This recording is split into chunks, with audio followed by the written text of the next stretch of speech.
Picture this. I was that girl who always dreamed of dating outside my race. You know the type. Totally caught up in the whole white is right mentality.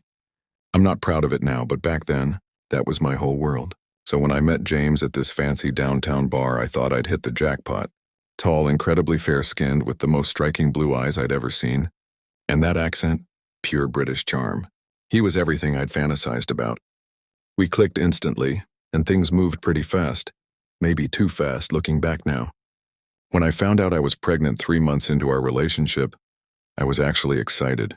I mean, in my warped mind, I was living the dream, carrying a mixed-race baby just like those Instagram models I used to obsess over.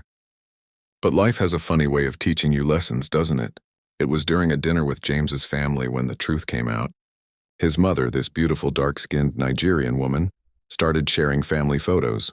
That's when my perfect little fantasy world came crashing down. James wasn't white. He was an albino African man who had grown up in London. The blue eyes, colored contacts, the accent. Well, that part was real, at least. I felt so ashamed. Not because James was albino. That wasn't the issue at all. I was ashamed of myself, of my prejudices, of my obsession with race.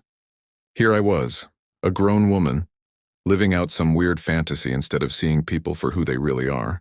When our daughter was born with albinism, it felt like the universe was giving me one final lesson in humility. She's beautiful, absolutely perfect with her pale skin and light eyes. But more importantly, she's taught me that love doesn't see color, and neither should we. Now, 5 years later, James and I are actually married, and I've learned to love myself and my culture. Our daughter is growing up knowing both her African heritage and her British connections. And me? Well, I'm just grateful that my shallow pursuit of a fantasy led me to something real and meaningful instead. Sometimes the best lessons come from our biggest mistakes. And while I'm not proud of my initial motivations, I'm thankful for where they led me. Because in the end, love isn't about color.